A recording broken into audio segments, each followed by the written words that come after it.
Okay, let us start. At the outset, let me welcome you to this ISDP webinar on AUKUS. Good evening from New Delhi, and good morning, good afternoon, and good night, wherever you are based in. My name is Dr. Jagannath Panda. I am the research fellow at the Manohar Parrikar Institute for Defense Studies and Analysis, that is known as MP-IDSA, based in New Delhi.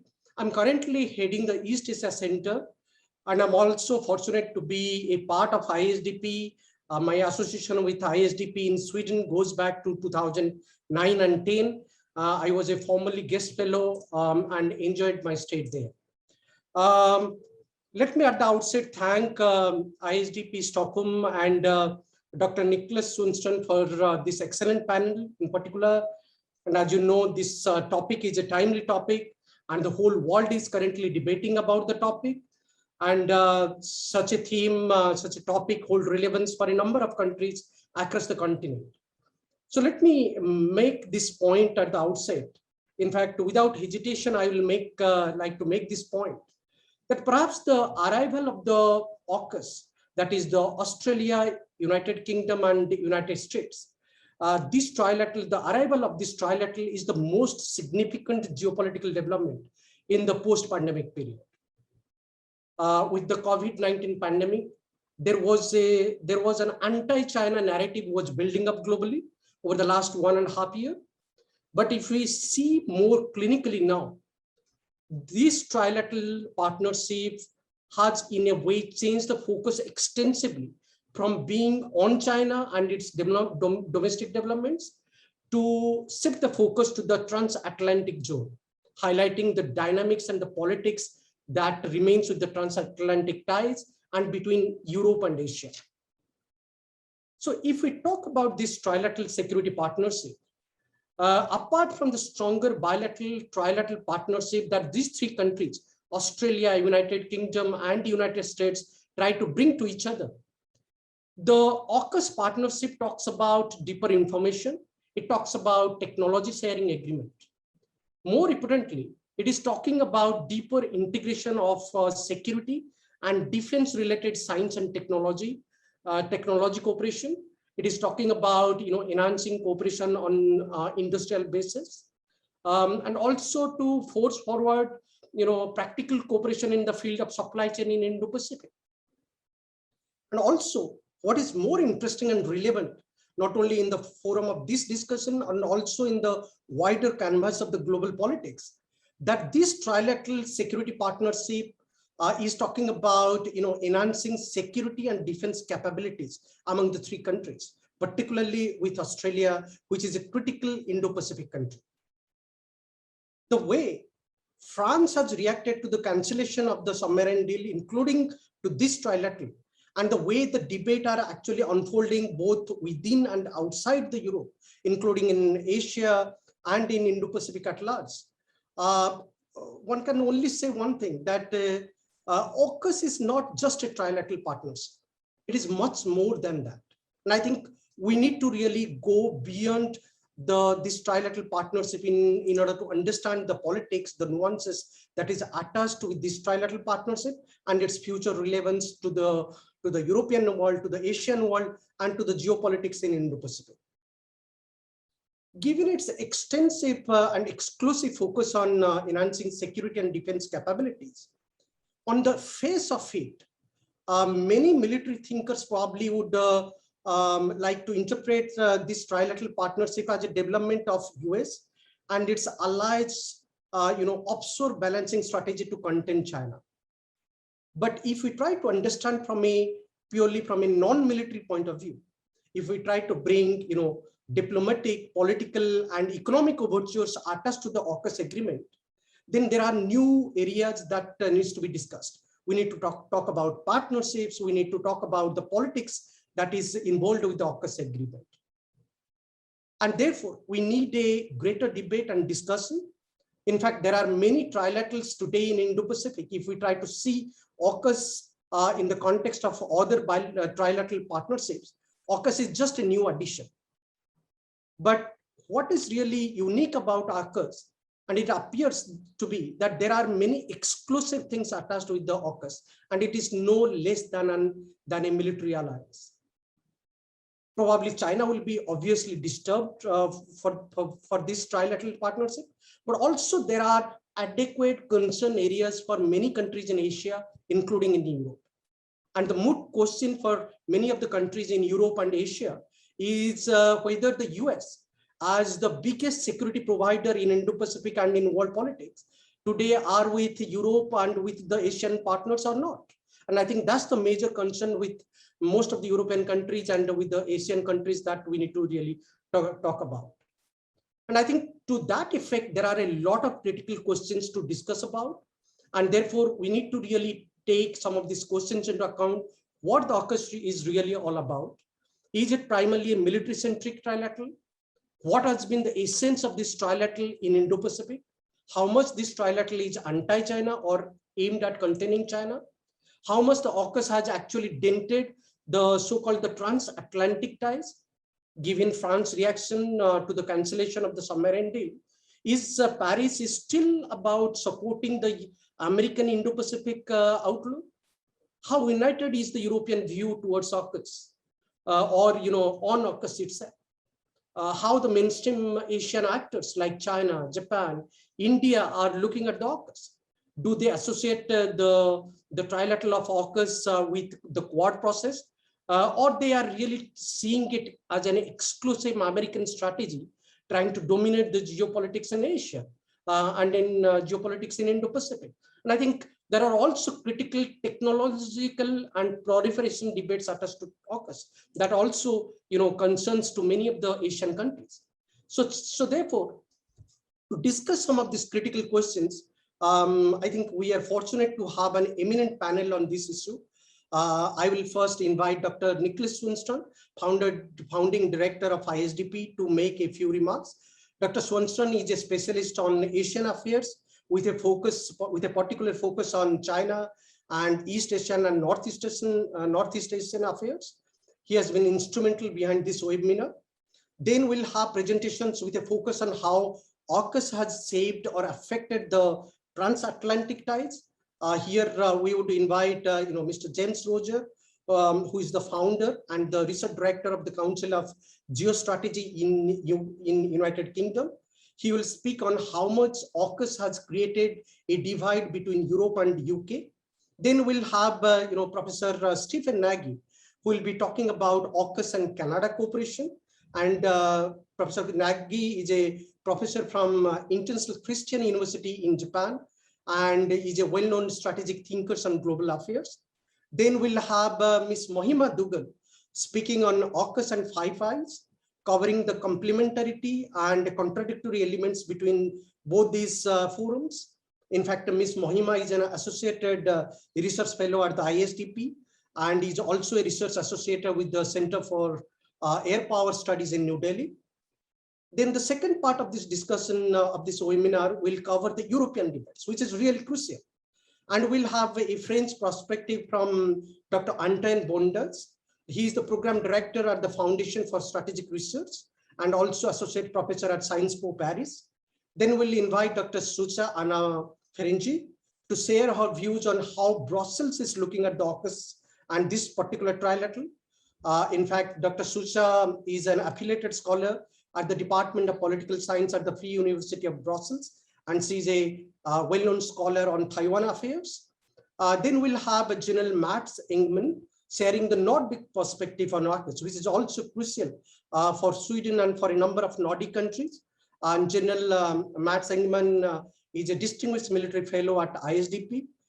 Then we'll invite Dr. Velina Skarakova to speak about Austria looks at AUKUS. I'm sorry if I'm pronouncing your name wrongly, Velina, but she's the director of Australian Institute for European and Security Policy in Vienna, which is then we'll have a slightly Asian perspective to try to judge how the Asian countries are reacting.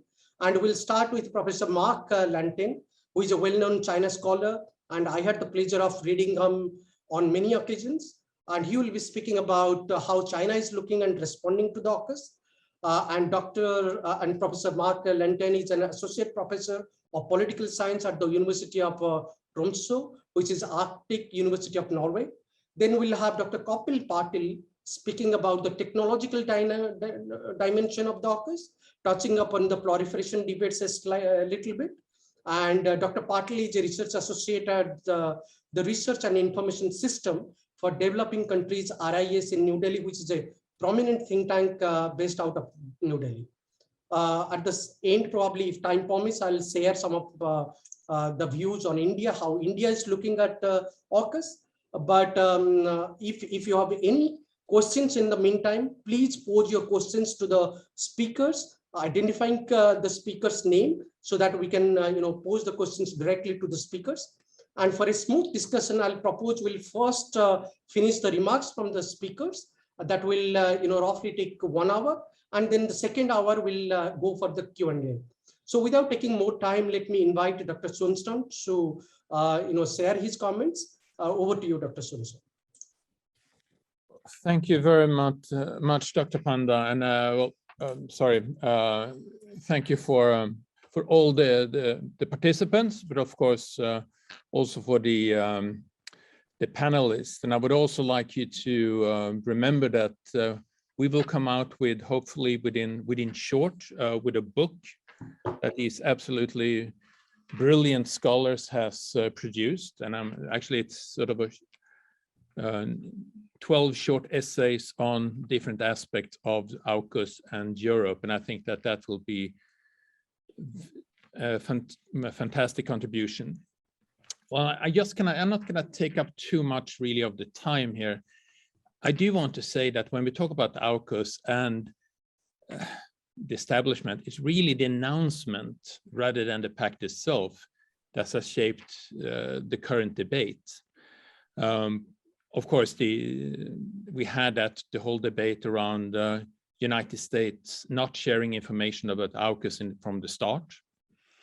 And that, of course, came after President Biden promised in June at the NATO summit that he would consult European allies on all major foreign policy and strategic decisions.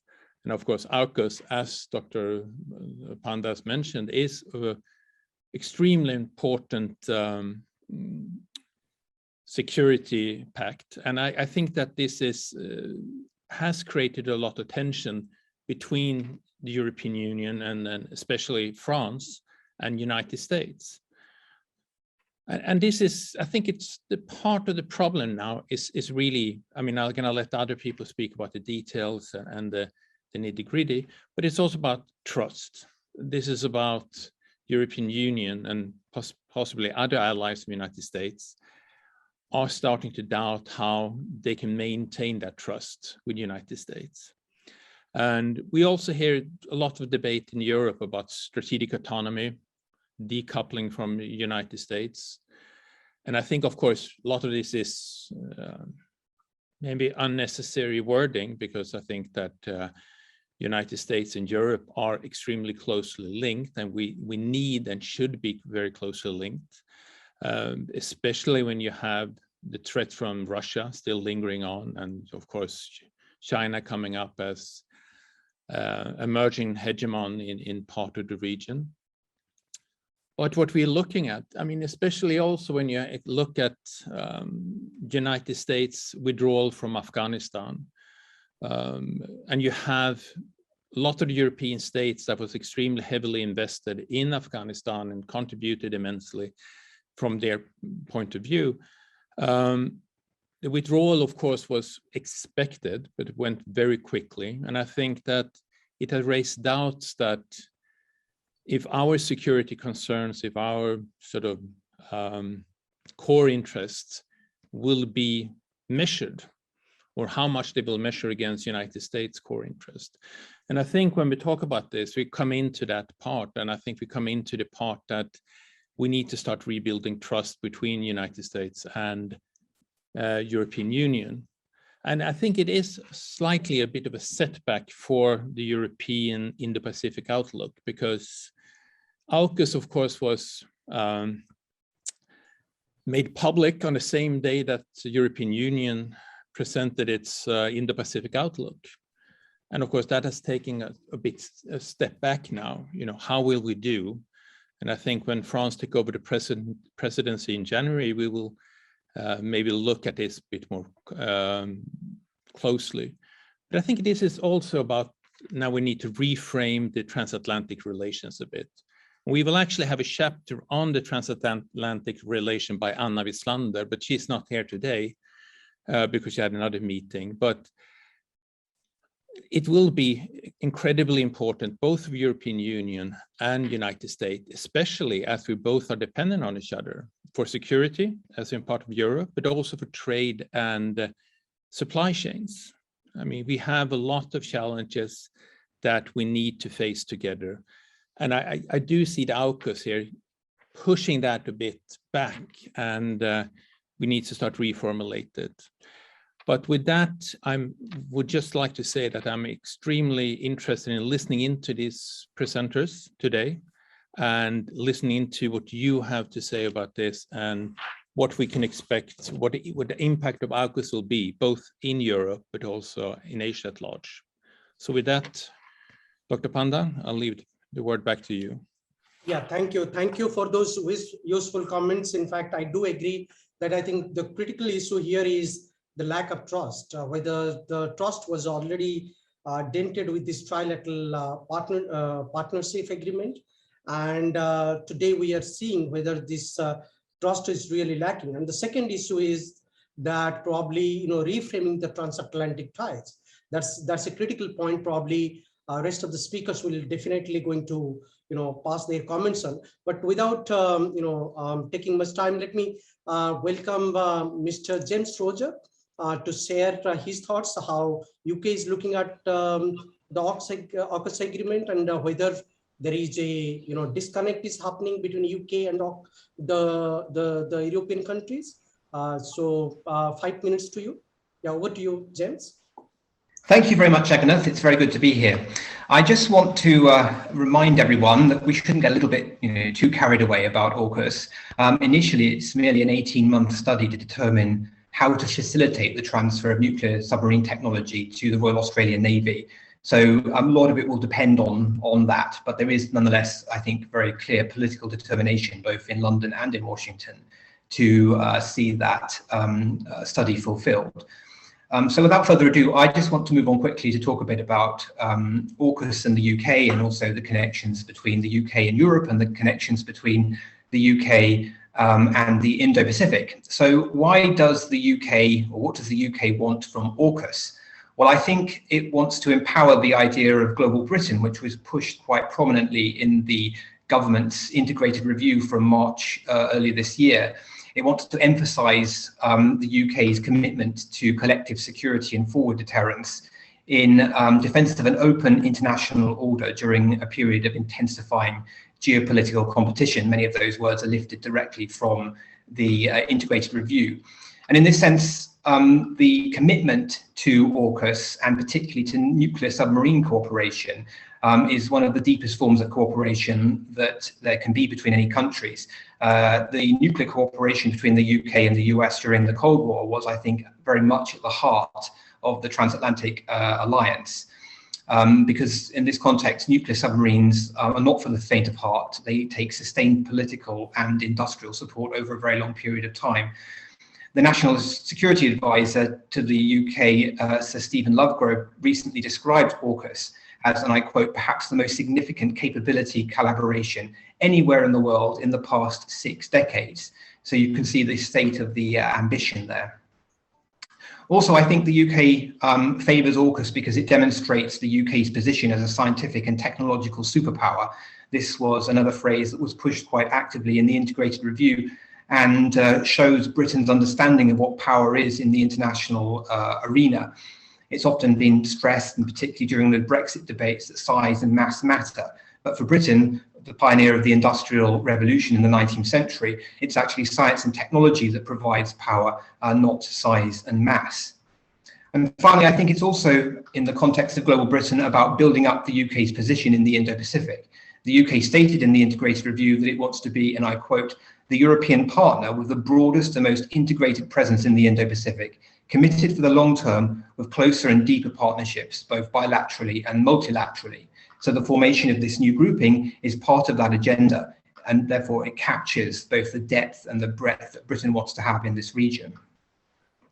In addition to that, Boris Johnson stressed during his presentation with Joe Biden and the Australian Prime Minister that AUKUS is also about levelling up the UK. So I think the UK wants to get a significant share of the industrial and design work that comes with the delivery of these submarines to the Australian Navy, not least because the UK is perhaps more similar in size to Australia than is the United States. So it's probably the case that the UK's more autonomous submarine systems, which require less manpower than the US ones, will be chosen by Australia for the delivery of their own.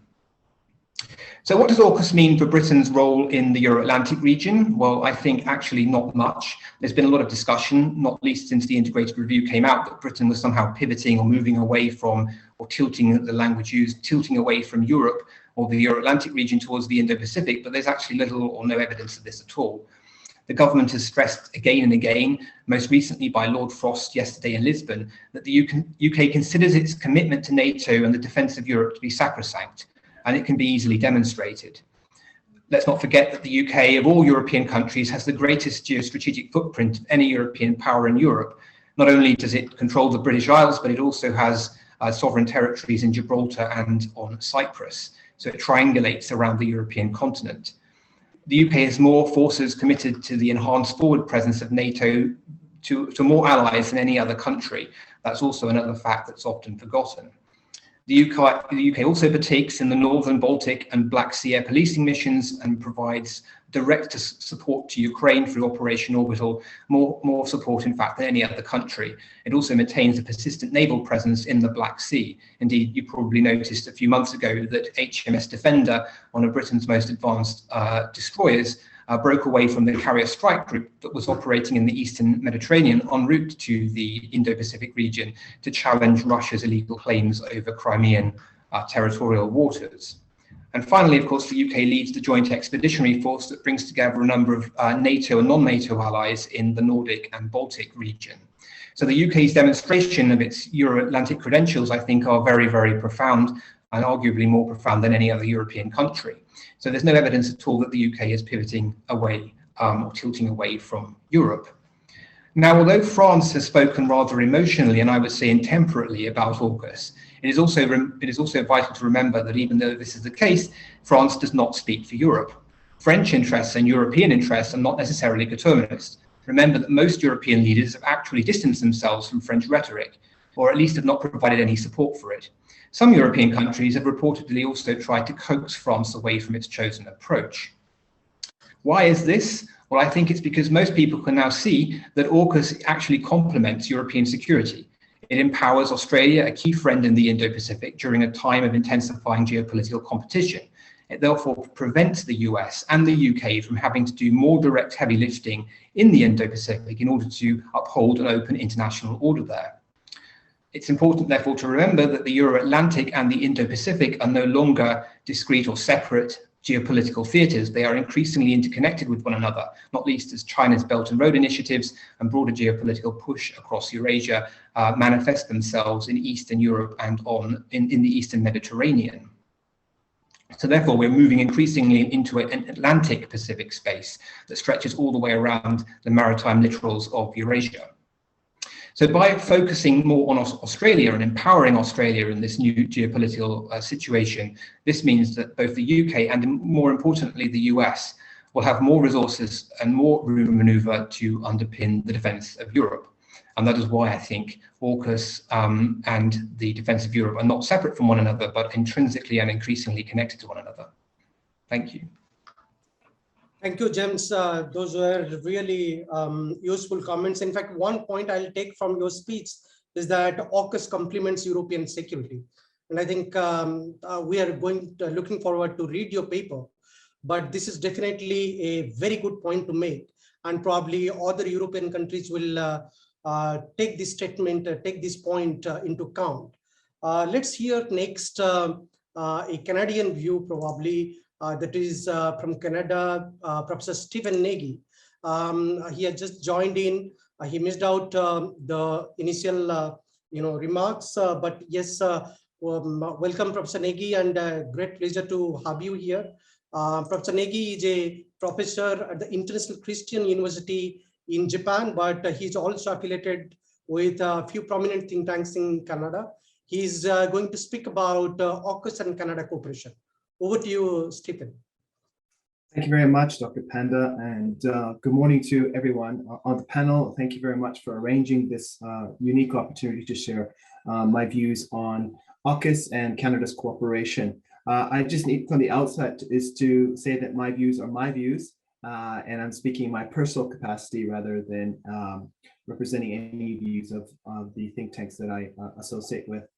So I think first and foremost, we should understand the AUKUS agreement as, of course, a nuclear submarine agreement and cooperation between the United States, the UK, and Australia. But I think more importantly and critically, and James mentioned this in his initial comments, that it's really about creating a firewall of technological cooperation in critical areas that I think are going to be the forefront of competition within the Indo-Pacific. And if you take a look at the initial statement by President Biden and the Prime Minister Morris and Prime Minister Boris Johnson, they talked about cooperation, hypersonic technology, artificial intelligence, quantum computing, cybersecurity, and other forms of high-tech collaboration. And this is critically important for two reasons. One is it suggests that these three countries understand these core areas as being the keys to shaping the Indo-Pacific region. These are the key tools that will be shaping the Indo-Pacific region, and that they need to invest the resources into those core areas of technology. And I see this as also and this refers to my second point, as a critical area where non-AUKUS members can plug in or bolt in and provide their comparative advantages to, again, create a set of like-minded countries that are participating in the key technologies that are going to shape the Indo-Pacific region, and as James mentioned, the Atlantic Pacific region, or however we want to call this new emerging geopolitical context. So I think this is my critical first point that I really want to send home, how important it is for us to understand that this is a firewall, I guess, a firewall and a collection of like-minded countries that are really going to invest resources into the key areas of competition. From the Canadian standpoint, and why I started with that, I think this is really important because it provides opportunity for Canada to plug into the AUKUS agreement and leverage its comparative advantages to help with the development of cybersecurity or AI and quantum computing. And while it's not well known, Canada does play a leading role, and it already has existing research cooperation with the United States and the UK and Australia, which I think will be further leveraged. I think from a Canadian standpoint, AUKUS represents rejection of the former administration's approach to diplomacy, the ambiguity to the region, and transactional diplomacy. And I can't tell you how much a relief this is to Ottawa, in that the commitment to engage in nuclear submarine technology cooperation, but all those other areas really suggest that the United States at an institutional level is long-term committed to the Indo-Pacific region and forging, again, a set of like-minded countries that can provide security and technological and other forms of cooperation within the Indo-Pacific region. And from Canada's standpoint, this is really, really critical. The former administration created challenges in terms of how Canada was thinking about the United States' commitment to its security partners within the region, to its commitment to the Indo-Pacific, and its willingness to compete, not just in the security realm with China, but committing to technology and economic competition. And I think that these are the core strengths of China, and these are the core areas that we really need to focus on if we're going to outcompete China. My third point refers to how I think there's a lot of parallels in how Canada looks at AUKUS and the quadrilateral security dialogue. And I think this is important. Canada does not form part of these organizations or these partnerships, but Canada is already demonstrating its capabilities to plug in or bolt into both of these initiatives. In January 2021, Canada plugged into the Quadrilateral Security Dialogue Sea Dragon 21 exercises to demonstrate its commitment to providing maritime domain awareness activities. Just this past week, we've had joint operations between Canada, Japan, the UK, and other partners within the South China Sea. Again, Canada is providing its capabilities rather than capabilities rather than a huge capacity to these partnerships to demonstrate its solidarity, but also to find how it can contribute to its comparative advantages. Canada also has a track record of collaborating within the region in terms of the NEON exercises in the Japan Sea, in terms of sanctions invasions, and I think that these are complementary activities that fit within whether it's AUKUS or the Quadrilateral Security Dialogue. Being conscious of time, I'd like to just move forward in terms of how I think Canada is going to move forward in terms of the AUKUS agreement. And I use the expression moving from being a bystander to a stakeholder. And I see this as being a potential model for whether it's France or Germany or other countries in terms of thinking about AUKUS, as well as the Quadrilateral Security Dialogue, is that we need to become stakeholders by leveraging our comparative advantages to add value to these agreements. And that doesn't necessarily mean adopting nuclear submarine technologies, but delivering practical and concrete and operational deliverables in the areas of research and technology. Here, I think that Canada has an important role in contributing to AUKUS, whether it's using the Five Eyes Association to provide work with the Five Eyes partners to provide intelligence and intelligence cooperation to AUKUS. But I do think that Canada also can provide a framework to promote collaboration and research consortiums in the area of AI, quantum computing, and other areas that I think Canada can provide a comparative advantage. Here, I don't think Canada can work alone. It needs to advocate for the participation and the collaboration and cooperation with other like-minded countries. That could be Japan, could be South Korea, it could be European partners as well. So in that sense, Canada can bolt into AUKUS, it can bolt into the Quadrilateral Security Dialogue because they're complementary, and it can act as an advocate for creating that critical mass of like-minded countries to strengthen the technological cooperation, which I do think is the key to outcompeting China in the Indo-Pacific region. I'll stop there. Thank you. Thank you, Professor Nagy. In fact, 2 points, I'll take it from your presentation. One, that AUKUS represents the rejection of transactional politics of the previous administration. I do agree with you. In fact, this is a critical point to make. And the second one is that from Canada's point of view, and I think AUKUS is a welcome initiative, and Canada is building building capabilities through such kind of partnerships in Indo-Pacific. So point taken, and in fact, this will also encourage me to welcome my colleague Ms. Mahima Dugal to share her views about AUKUS and Five Eyes. How does she really see whether AUKUS contradicts the Five Eyes or really complements? Over to you, Mahima. Thank you. Good evening. And first of all, I would like to thank ISDP and Dr. Panda and Dr. Swanstrom for organizing this very important event and for giving me the opportunity to speak today. The announcement of a new enhanced security partnership between the US, Australia, and UK was an unexpected development that took much of the world by surprise. And the symposium is a great opportunity to unpack AUKUS and its insights, and we're already off to a great start with Dr. Rogers and Professor Nagy's insights. Building on their very valuable points, I will try to address the AUKUS in concert with the Five Eyes grouping to understand whether they are complementary or contradictory to each other.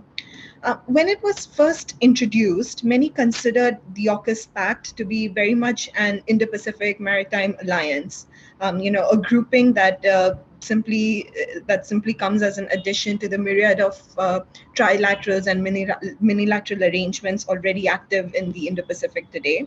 But a closer look at AUKUS suggests that it is so much more than simply a naval pact. Its agenda is not just fixated on maritime cooperation, but it encompasses numerous other areas, as Professor Nagy also highlighted, that make the trilateral a very strong security or defense-focused alliance in the region. AUKUS solidifies an Anglosphere partnership between the three states. That seems very much rooted in the Five Eyes Alliance, which of course is an intelligence sharing alliance between 5 English-speaking democracies, the US, UK, Australia, as well as Canada and New Zealand.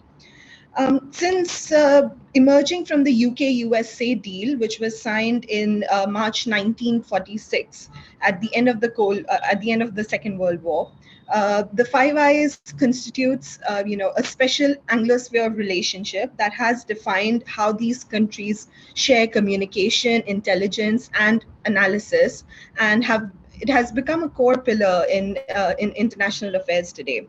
In fact, as one analyst described it, the Five Eyes is the core of a distinct international, transnational, civilizational, and imperial entity within the global society, unmatched by any other state. So AUKUS is, in my opinion, curiously reminiscent of the Five Eyes, not only because it involves 3 of the Five Eye members, but also because there are parallels in its origin. The UK-USA agreement, which formed the foundational agreement for the Five Eyes, initially included only UK and the USA, and with the other powers joining in later as collaborating Commonwealth countries. With AUKUS 2, there seems to be it comes as almost unprecedented in its level of technology sharing, as Five Eyes was with intelligence sharing. And the triad arrangement involves 3 members who are very active in contesting China, with a possibility of it expanding later. AUKUS is therefore complementary to the Five Eyes grouping, and it seeks to expand the Five Eyes structure beyond intelligence sharing and into the domain of cutting-edge defense technology and industry. When AUKUS was first introduced, the most eye-catching part of the announcement was, of course, the submarine initiative, which saw the US and UK pledging to assist Australia with the building of nuclear-powered submarines. The project is notable due to many reasons. Countries often share military technologies, but this sort of nuclear technology integration is really, in a class of its own. We haven't really seen this level of cooperation before. It shows that the US and the UK are deeply committed to strategic competition in the Indo-Pacific. The US has only ever shared this highly prized nuclear propulsion technology with the UK, and that was at the height of the Cold War. So the very fact that it is now preparing to share this technology with Australia shows, just how animated the US-China competition is, and how motivated the US is to bolster its regional alliances in response to this Chinese threat. As the AUKUS joint statement also indicates, the trilateral aims to find, and in the words of the statement, an optimal pathway to deliver this nuclear-powered submarine capability to Australia within 18 months. So yes, it is initially aimed at, it's planned for 18 months, but once once the submarine deal is actualized, it will entangle the US and UK in the region for at least the next few decades, indicating that AUKUS will be, very much a permanent feature of the Indo-Pacific for at least this long. But even, nuclear technology is far from the only area of focus. The trilateral also includes significant cooperation in defense-related science and technology, industrial bases, and supply chains. Within the emerging technology domain, as Professor Nagy elaborated, AUKUS's priorities include critical technologies like artificial intelligence, quantum computing and cybersecurity tech. So notably, these are also, at the forefront of advancements in intelligence gathering, showing just how driven AUKUS is by an intelligence and military focus. As Five Eye members, US, UK, and Australia already have a very well-established joint system and joint processes for data collection and sharing, both raw and processed intelligence. So more importantly, perhaps, these three countries, they also have a very long tradition of cooperation, which has been cultivated, through their collaborations during the Cold War and more recently during their joint efforts in combating terrorism and the war in Iraq and Afghanistan. So these three states also, have much synergy in that they are committed to containing China and upholding the free and open Indo-Pacific vision, with, of course, UK's integrated review committing it to the region very recently. And this is where, AUKUS, the AUKUS nations differ a bit from the Five Eyes, in my opinion. China and New Zealand, they have been a little more reluctant to be tough on China, and they have a different set of dynamics with China as compared to these three powers. AUKUS, so in my opinion, seems to indicate a broader strategy which is unfolding in the region. It involves a unique level of security cooperation with sensitive technologies and sensitive intelligence, which is only possible because of the grouping's exclusivity. And the inclusion of the UK is very important to this grouping because it takes it from a Pacific partnership to an Indo-Pacific one, considering Britain's territories in the Indian Ocean. I'll just conclude quickly here. In my opinion, the AUKUS partnership is an arrangement with a global reach, and it has long-term implications for the region. What remains to be seen is whether it will follow the Five Eyes and gradually expand, as the Five Eyes did maybe 5 to 10 years later, to include Canada and the New Zealand. And this, I believe, will depend on how Canada and New Zealand's dynamics in the region change, how their commitment to the region changes, and how their relationship with China changes in the coming times. Thank you. That is excellent, Mahima. As we are running short of time, let me straight away go to the European speakers. Anton, would you take over the panel to share some of the views from France? Sure. Thank you very much. I will try to be quite brief so we have time for the discussion. I would be very frank in telling you that, of course, in France, be it both the political authorities and the experts, people have been very critical, even openly hostile to the announcement of this so-called military, industrial and technological partnership between Australia, the UK and the US. And we've seen mounting commentaries in France that the US decision is counterproductive, eventually will benefit China, isolate the US in the region, etc. This is what we've heard in France. Some have even, put forward the concept of America alone to describe what's going on. But I think, to be honest, that we need to avoid this kind of overreaction, that we need to analyze the situation in a very kind of pragmatic and objective view. Of course, the surprise decision and announcements from the Australian and the Americans has been quite problematic in France for economic reason, for political reason, for diplomatic reason, even for military reason. And it goes without saying that the methods used by the Australians and our key partners, the Australians, has been unacceptable and complicates de facto future relations, especially with Australia. However, one of the risks is, of course, for France to overplay its hands, both in terms of communication and political decisions. What we've seen over the last few weeks is very strong wording, especially from, let's say, the spokesperson of the Ministry of Armed Forces, saying that the Australian decision was going against the Australian interests. from the Minister of Foreign Affairs, Jean-Yves Le Drian, saying that Australia is giving up its sovereignty. It's of course not the case. They have given up the strategic autonomy concept, but they have not given up in nowhere their sovereignty, etc.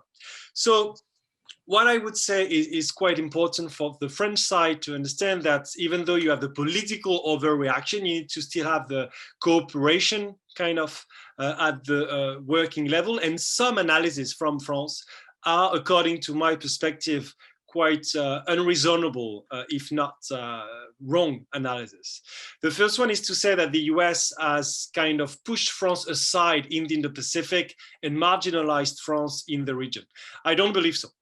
France is an Indo-Pacific resident power. That's the key difference with Germany, Italy, or any other EU member state. Second, the idea that Washington is isolated in the Indo-Pacific because of that announcement, or that the security guarantees of the US have been weakened because of the decision, I think is also a very wrong analysis. You can go to Japan and Taiwan and check whether the US decision is welcomed or not, and it's much more welcome than anything else. It's also actually a clear demonstration from the US that the so-called strategy of rebalancing toward Asia-Pacific, or so-called Indo-Pacific now, that was initiated in November 2011 after President Obama made his speech in Canberra at the Australian Parliament. It's actually quite effective now, and it's quite successful. And I would say that we are now entering a 2.0 strategy of rebalancing. They have withdrawn from Iraq, they have withdrawn from Afghanistan, they have focused their political attention to China, and they will keep doing so.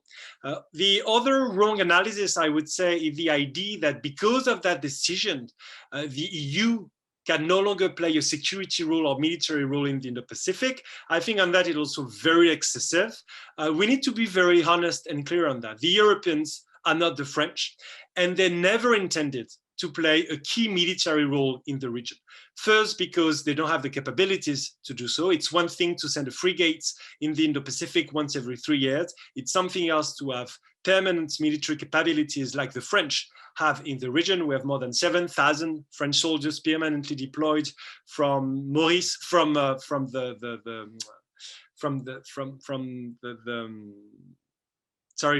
Indian Ocean, so Saranian Islands, to French Polynesia, etc. I mean, that's not the case of the other European countries, and we don't have the ambition.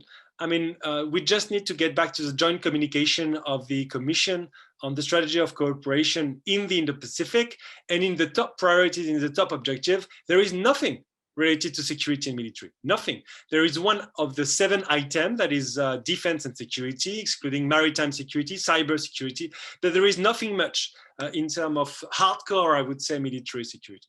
So on that, I would be very clear in saying that of course, AUKUS is a big blow for the French at the political level. It makes us and forces us to readapt our Indo-Pacific strategy. We had 2 very strong pillars, that was India and Australia. Australia is kind of gone, I would say, in the very short term. So we need to better diversify our partnership with, of course, with Japan, and it's already the case, with South Korea, with maybe Indonesia, and etc. But the relationship with Australia will remain because we still have common interests. So it's very important in the very short term to make sure that at the working level, at least, we will keep moving on. It's very important to make sure that at the EU level, we'll keep moving on, and that the AUKUS deal will not blow actually the EU overall strategy, even though we need to remain very, very pragmatic and realist on what we can achieve, the capabilities we have, and the ambition we have. So we'll stop here. It was very brief, but then I'm sure we can discuss it. That is brilliant. Over to you, Suja, how Brussels is looking at the AUKUS. Yes, thank you, Jagannath, and thank you so much for the invitation. It is really an honor to participate and to join the panel, and I look forward to a constructive exchange after our presentations. So, because we don't have much time, I'll go straight to making my few remarks. First, I would like to speak a little bit about the context, because I think it really helps us place the EU and the implications of AUKUS for the EU And I think if we look at the reactions that followed AUKUS, we get a pretty good idea and a pretty good picture of the ongoing dynamics, geopolitically speaking. Second, I would like to present or maybe reflect on some of the questions that AUKUS raises for Brussels. So I frame these as questions because I think that's the most appropriate way to try to identify the right questions. That's often the most difficult part. And I will try to do that. And then finally, I will try to present some ideas in terms of what I think should be priorities for Brussels. Of course, this list is long and I only have 5 minutes and my list is not comprehensive. So I will just make 3, 4, maybe 5 priorities that I will actually highlight. So first of all, on the context, AUKUS caused anger in Paris, irritation in Brussels, but in India, Japan, and in Taiwan, it was welcomed. It was seen as evidence of readiness to stand up to China, and the AUKUS as a trilateral agreement was seen to strengthen military capabilities to deter security challenges posed by China.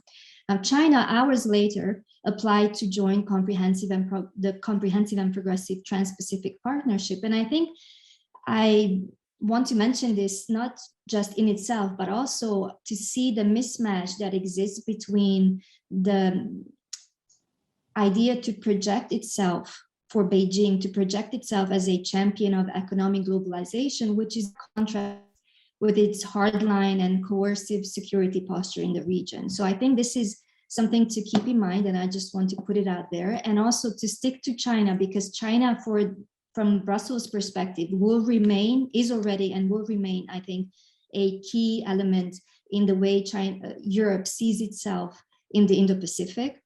And this is where I would turn to the questions that AUKUS raises for Brussels.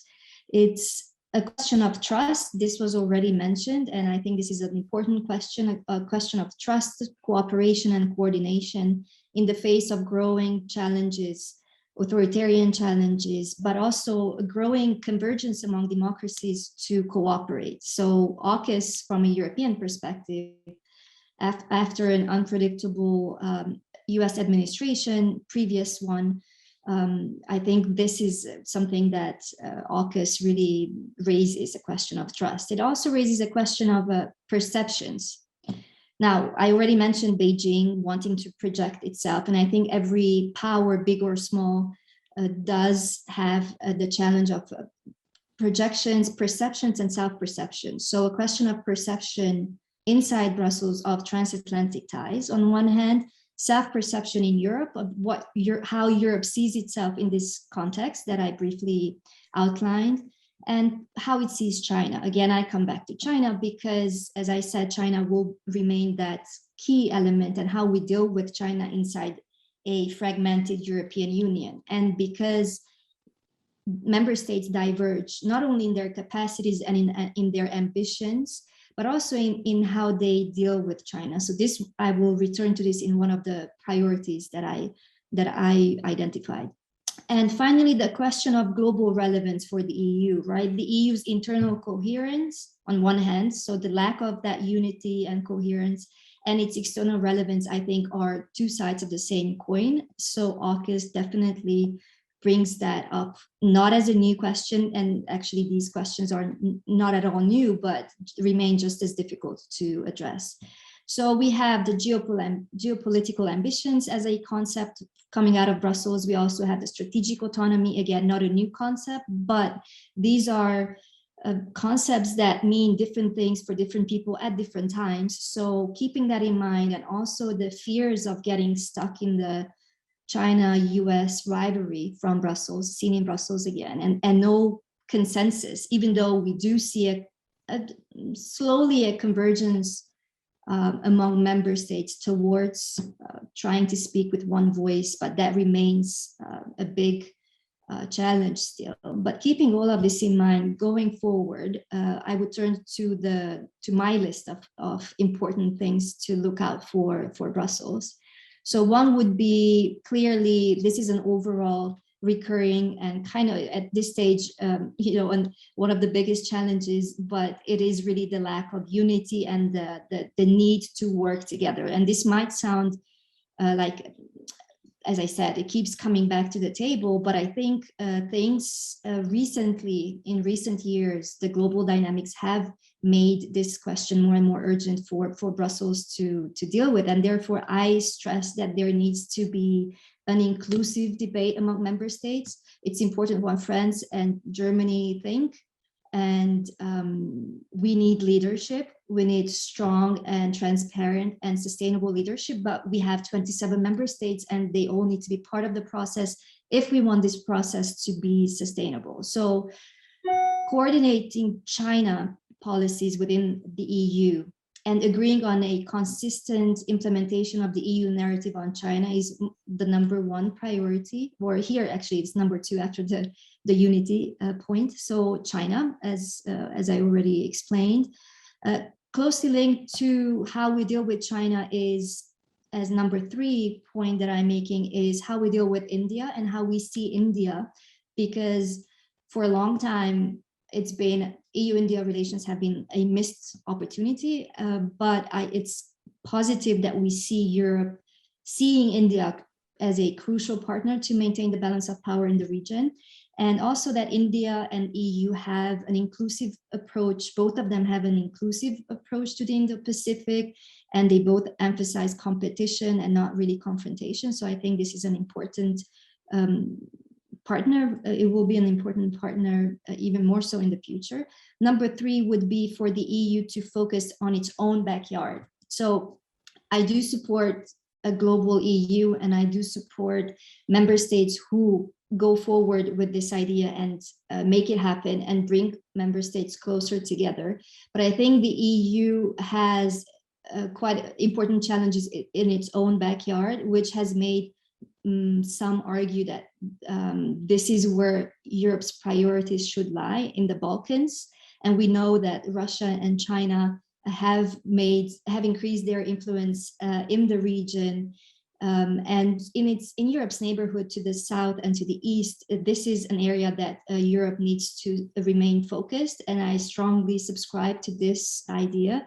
Also, it's positive on this note that we've had the EU Western Balkans summit recently, where disinformation and hybrid threats and cooperation in this area was put on the agenda. And this relates to the cooperation in technology that was already covered by some of you. And finally, of course, EU and the US, and last but not least, definitely, but my last point on my list be that EU and the US need a frank discussion on the concept of strategic autonomy and maybe redefine it jointly to give a more positive connotation, where it can be seen not to undermine NATO, but to strengthen it, and help Europe get a greater strategic responsibility and increase European capability, both in defense and also institutional capacity, enabling the EU to act where possible with partners and independently if necessary. And so I think this is where I would stop. I'm happy to elaborate on more of these points in the discussion, but I'd rather stop here. Thank you. That was excellent. Thank you. Over to you, Mats. Thank you very much, Dr. Panda, and thank you for all the interesting presentations so far. I will talk about Baltic security, and addressing Baltic security after the AUKUS announcement may seem a little bit far-fetched, and even talking about collateral damage for this region even more so. But still, I would believe and would argue it is important to understand and reflect on this issue as well, because AUKUS, as been mentioned several times already, is much more than just 12 new submarines. In the words of Prime Minister Morrison, it's a lifetime partnership, and it covers multiple military-industrial cooperations in critical areas such as cyber, artificial intelligence, quantum capabilities, and, not least important, underwater fiber optic cables. And I would argue that the technology part of the agreement may be as important as the more eye-catching submarine deal. I would like to highlight 3 areas. The Baltic region within the framework of European Common Security and Defence Policy, some issues around maritime security, and a few words on defence industry cooperation. And I like to offer a kind of practitioner's perspective. It's early days, so it's early reflections. On the European Union and the Common Security and Defence Policy, with Brexit, EU has become a less capable, and especially less capable, and a somewhat weaker actor in security and defence related issues.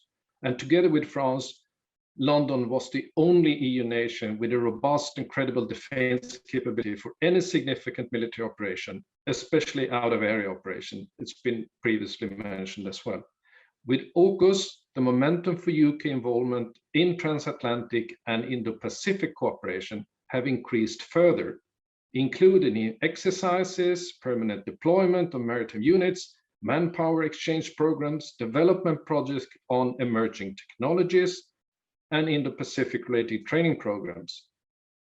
Meanwhile, meaning less UK resources available for European defence cooperation. The European Union, with the strong push from Paris, have for years been trying to become a more prominent and independent security actor. But real military capability has been the Achilles heel. Under the overall banner of strategic autonomy, the Union has introduced several new initiatives like PESCO, EDF, to increase collective defensive capability. With AUKUS now the new reality, I think 2 different discussions are likely to surface. One, with a strong support from Paris about the need to speed up and increase efforts for greater European defense collaboration, and the other discussion on how robust and credible a European defense effort as such can ever be. For nations concerned about a more aggressive Russia, such as Poland, the Baltic states, and Sweden, this discussion will be decisive. Without London, there needs to be a rather dramatic increase in European defense capabilities to mitigate the gap London is leaving. Individual smaller nations, like my own country, Sweden, can contribute, but the only reasonable significant capability improvement rests with discussions and decisions in Berlin. And from the recent election result, an increase in German defense spending seems unlikely. In sum, the combined effects of Brexit and AUKUS is leaving a weaker European Union in defense and security policy. And with France now the only nation with a significant capability, Paris needs to make a credible argument it is also fully committed to security challenge on the Europeans' eastern border and in Northern Europe. Without this rebalancing of the French defense priorities, it will be difficult, I believe, to generate a consensus within the Union on fast forward the idea of EU strategic autonomy. On maritime security and strategy, AUKUS agreement is yet another example of how important maritime security and maritime capability is, and I think will be. Submarines, both conventional and nuclear powered, offer an extremely powerful and diverse capability. Naval and military experts talk about nuclear submarines having a strategic leap against conventional submarines, offering substantially increased in range and speed.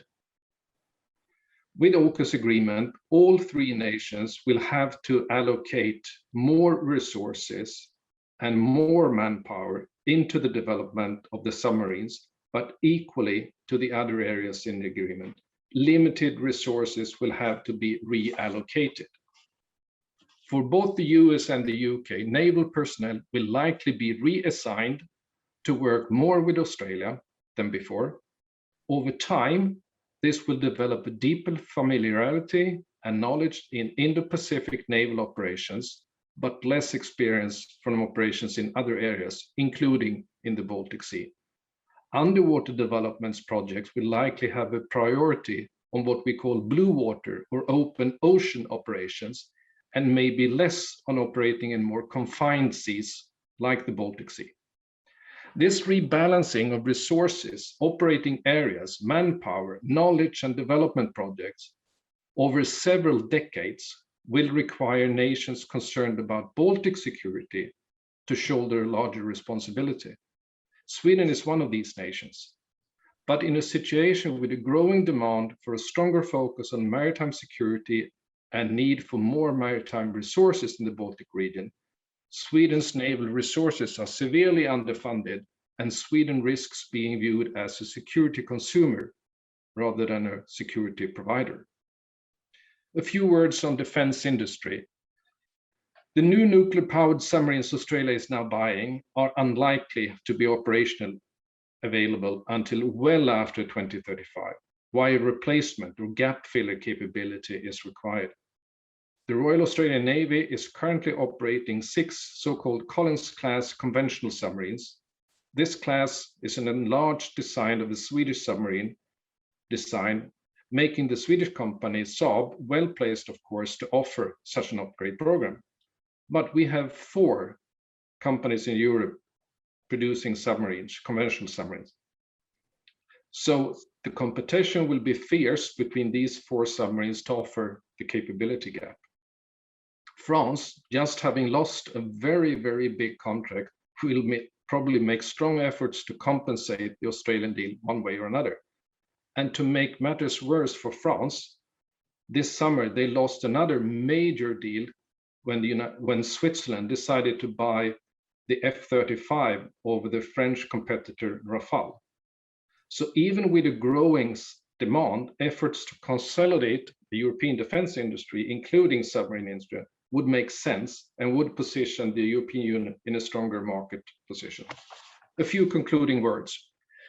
The AUKUS agreement has not only put the spotlight on Asian security, but will also have ramification for Europe and Baltic security. The long-term nature of the agreement and its comprehensive nature makes it a possible game changer. It reinforces Washington's pivot to Asia. It highlights a tilt towards Asia and London, and it exposes weaknesses in the European Union's ambition of developing strategic autonomy. For Baltic security, other nations will have to fill the capability gap or be more exposed to various forms of coercion and pressure. Germany is unlikely to significantly increase its defense capability, and France has a credibility challenge to the defense of the Baltic region. For the Baltic countries, it will require more coordination and closer cooperation and more coordination across action towards London and Washington to keep them engaged in Baltic security. And for Sweden, it risks exposing a security deficit in maritime capability. Thank you. That is really interesting. Thank you very much. Over to you, Velina.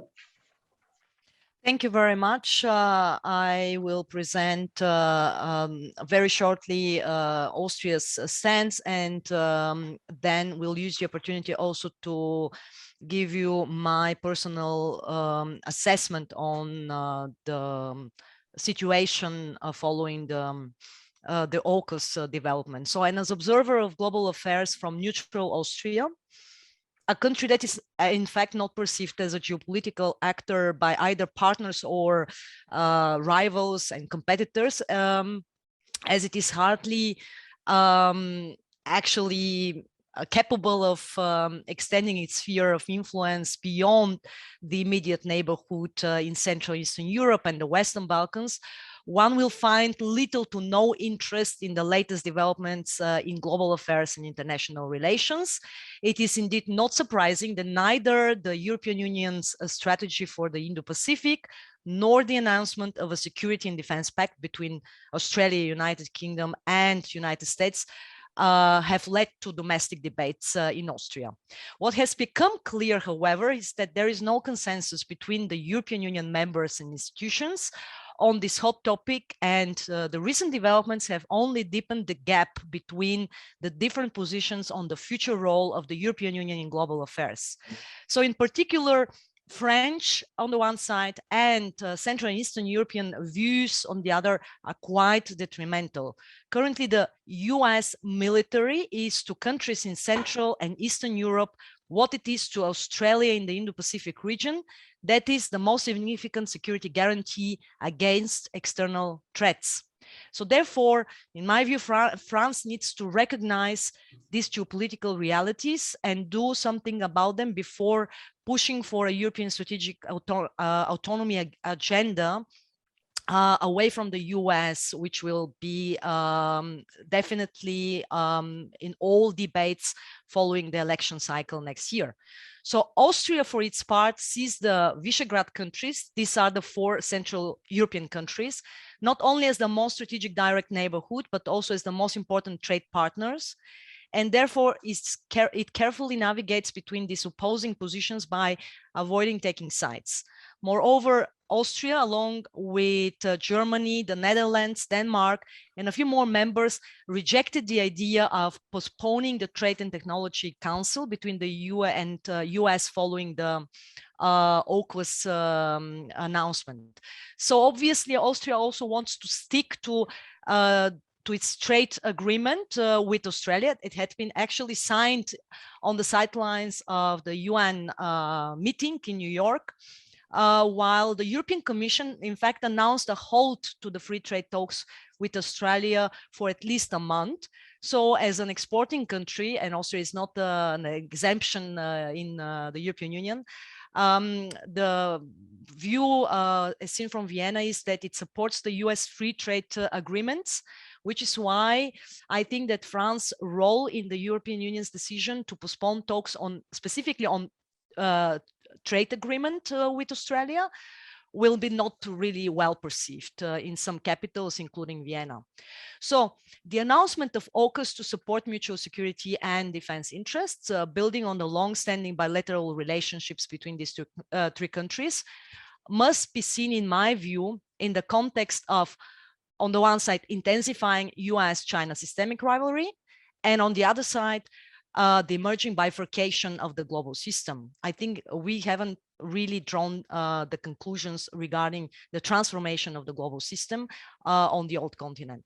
So looking at the AUKUS, the US and the European Union members are, in my view, not on the same page geopolitically.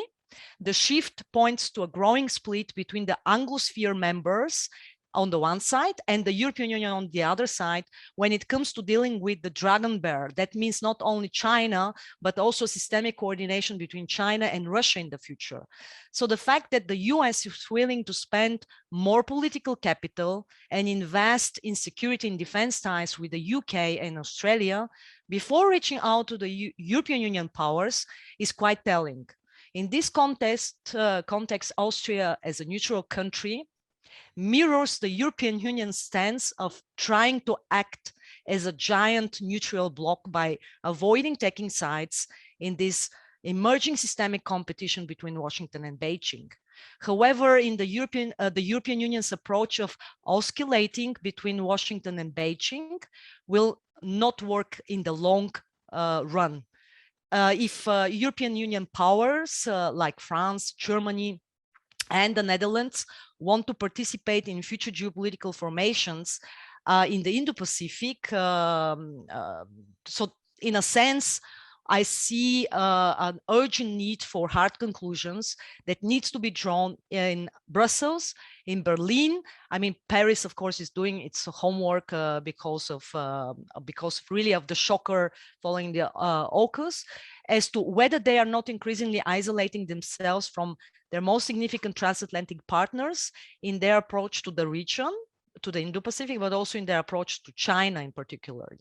So to also finalize my statements, in a rapidly changing environment, the European Union wants to be a geopolitical player. Let me remind you the motto of this commission. So yet Brussels announced its new major geoeconomic project, that is the Global Gateway, to compete with China's Belt and Road Initiative without coordinating with its biggest partner, the United States.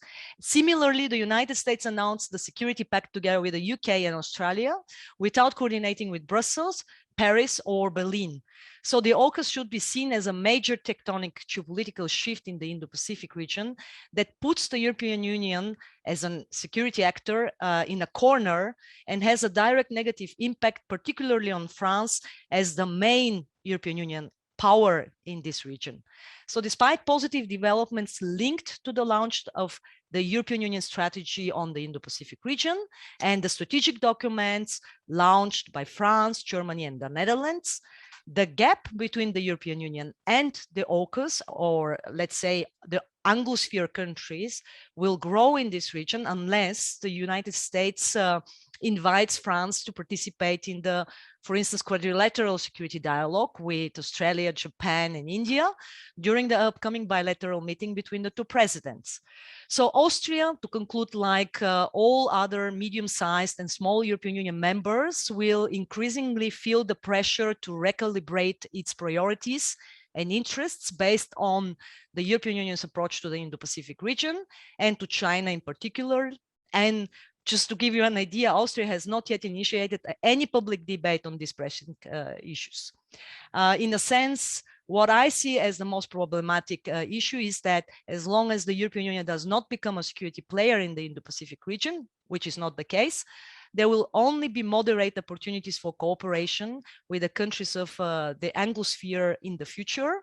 And what I also foresee, in a sense, as a trend, is that the AUKUS could soon become jacuzzi with Japan and India also joining the AUKUS, which would in fact limit Europe's options in this part of the world and slowly but surely turn it into a kind of a geopolitical backyard of global affairs. Thank you. That was excellent. In fact, it's great to have a widespread European view from different parts of the Europe. Quickly, let me go to the Asia section, and I'll invite Mark to speak about China and AUKUS. Over to you, Mark. Hey, thank you. Thank you, everyone. So talking about China's initial response to the AUKUS announcement, first of all, it's been interesting to note that so far Beijing's responses have been relatively restrained. The same thing can't be said for some elements of the Chinese press, and I specifically look at the Global Times, but that's a whole other paragraph right there. And it is, as was noted, still very early stages in regards to how AUKUS is going to develop. So I want to talk very briefly about how initial Chinese policy responses have so far fallen into two very broad categories. Now, the first immediate policy response from the Xi Jinping government is to portray AUKUS as revisionist, as going against what is a perceived trend in the Asia-Pacific towards greater regional cooperation, especially in the economic realm. China has made several references to attempts to create various organizations and regimes, and it has tried to portray AUKUS as essentially attempting to undo a lot of that work. And we see evidence of this in policy statements, especially from the Chinese Foreign Ministry. We see references to outdated Cold War thinking, zero-sum mentality. So really trying to say that AUKUS is swimming against the tide of regional cooperation. There's also been a trend along these lines, the concerns about what the longer term impact is going to be to international non-proliferation efforts. There's been a great deal of stress from the Chinese government about the fact that Australia is a non-nuclear power, and therefore the fact that it will be receiving nuclear technology is very significant. So there is concerns about precedent. There has also been a considerable amount of reference to the fact that the members of AUKUS, the term that's very often bandied about is an Anglo-Saxon clique. So again, the idea that this is seen as going against traditional patterns or current patterns of cooperation. Now, going to just one last point here, what China has also done, and this was announced barely 24 hours after AUKUS was announced, was that China was going to be seeking to join the Comprehensive and Progressive Agreement on Trans-Pacific Partnership, the CPTPP. Now, this was not exactly a surprise. China had been making all kinds of noises about submitting an application for quite some time, but the timing of the announcement was significant. It allowed Beijing to say, well, okay, while these actors are practicing division, we are interested in cooperation. We are interested in economic accord. Now, that said, it is going to be a very interesting process to see how Beijing is going to do that, considering that you have Australia as a part of CPTPP. You have Canada, which has had its own diplomatic issues with China over the past year or so. So how China will be able to develop its membership application is an open question. I should point out that Taiwan has also submitted an application. But in some ways, the whole idea of how and when China gets in is almost beside the point. The mere fact that it is submitting an application has allowed China to put forward the idea that we are a force for cooperation. We are a force for regional accord. So that's kind of the first approach that we are seeing so far. Now, the second approach that Beijing has started to develop is it is starting to seek out forms of solidarity, if you will, with other governments, with other actors who also feel either uncomfortable with AUKUS or the idea that AUKUS goes against their interests. For example, we've seen discussions about China's outreach with France, with other European Union members. One point that was made in the questions was that, well, what is the opinion of Malaysia and Indonesia? China's been trying to reach out to Southeast Asia parties to say, well, this is not just a China issue, this is an issue of many countries who feel that AUKUS is going to be detrimental to their security interests. Now, specifically what the major areas that China has been approaching. First of all, it is attempting to show a little bit of accord with ASEAN, specifically the concern about Southeast Asian attempts to create its own nuclear-free zone. And it's also been very interesting that Oceania gets brought up in many policy speeches, specifically the South Pacific nuclear-free zone idea, otherwise known as the Treaty of Rarotonga. That has been brought up quite a bit in many policy statements as proof that, okay, if this goes forward, if Australia becomes a part of this, it is going to undo a lot of progress towards regional non-nuclear cooperation. So for the most part, we are seeing China really stress that this is not only a question of how this is going to damage our security interests. China is really trying to take a regional level view of what is happening here. And it has certainly expressed interest in kind of knitting together other governments that are concerned about this to say, okay, it is not just Beijing that is an issue here. So those are the two kind of initial policy responses. Now, what is going to happen in the near future? Well, this is where things get interesting. As was noted, we are talking about a situation of 10 to 15 years before these nuclear submarines actually appear. So what AUKUS has done is essentially sent a costly signal to Beijing to say, okay, there are certain deficiencies in your Navy strategy. You need to concentrate on those. First and foremost is anti-submarine warfare, or ASW. This has been a weak spot, an acknowledged weak spot in Chinese Navy capabilities for decades now. And one question which is being bandied about by some of my colleagues in Australia is that will these submarines become reality before China is able to address those gaps? What we're also seeing is China's growing interest in augmenting its A2AD, so anti-access area denial capabilities, specifically in the South China Sea, to anticipate the fact that we are potentially going to be seeing an uptick of not only American and Australian naval activity, but also potentially British and maybe future AUKUS members, as was noted. The policy so far of FONOPS, the Freedom of Navigation operation spearheaded by the United States, so far the effects on China's own plans for the South China Sea have been relatively negligible. Now, how that is going to change is going to be very key here. So again, we're seeing the development of a potential race over the next few years. And finally, what we are also wondering about is what is going to be the economic impact here. There are a lot of questions about the Asia-Pacific, like everywhere else, how it is going to react to the post-pandemic economy. China has also made it very clear that it is more than willing to use economic pressure on countries seen as being detrimental to Chinese interests. So how is that going to affect issues like the trade war, like the very difficult economic relationship between China and Australia, as well as China-Europe economic relations? So all of these are going to start to unfold over the next few years. But so far, we have seen China try to take a relatively conservative approach, try to stand back and say, well, this is certainly not in our interests, but we would like to see more details before we begin to really kind of unfurl, if you will, our actual policy response, our strategic response. Thank you. Thank you. That was brilliant. Let me quickly invite Dr. Kapil Patel to share his view. Good afternoon, everyone, and thank you, Dr. Panda, for inviting me to this very interesting webinar. The speakers before me have already covered a lot of ground, so I'll be sort of brief in my intervention. The theme of my intervention, which is the proliferation and the technology implications of AUKUS, and what it sort of means for technology flows between the EU and from EU to other parts of world. Let me sort of make the argument upfront, since time is already less. And it has already been argued that AUKUS sort of fundamentally changes the geostrategic landscape in the Indo-Pacific. But it's not just the geostrategic landscape, but most importantly, the technology flows and the technopolitics of it is also we are going to see a lot of changes, and I'm sort of going to explain why that is the case.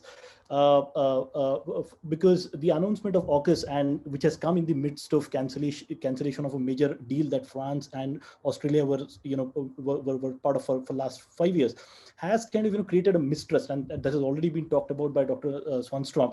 But the mistrust is significant, and it's significant not just because it's some kind of political misunderstanding, but it is most importantly a deep-rooted one, because it sort of emerges from the loss of market. The defense market in especially in the rest of the world, and especially for the European industries, has been shrinking very significantly in recent times. So starting with the 2000 global financial crisis, the Eurozone crisis, the Brexit, all of it we have seen has kind of forced the European defense industries to diversify and to look for markets elsewhere.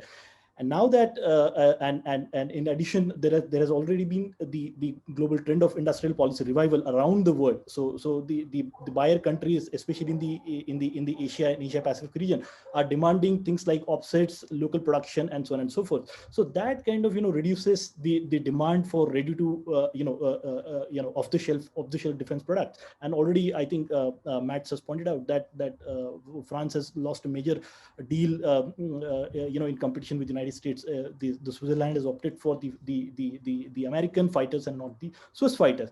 So the whole contraction, the shrinking demand for European defense industries is a major cause of concern, because the European industries have been investing in innovation and in new generation technologies quite significantly, and without some sort of significant market, there are not enough returns on those investments. So that sort of creates a major conflict, so to speak, between for EU's industrial policy, because for any industrial policy to be successful, it has to have a significant market, and the defense market is such that it's driven by it's not an open competitive market. It's an oligopolistic market in which the few players and the political intermediaries play a very important role, and the United States, by sort of adopting the role of strategic partnerships, be it with Saudi Arabia, Australia, India, Taiwan, and whole host of Asian partners, South Korea, Japan,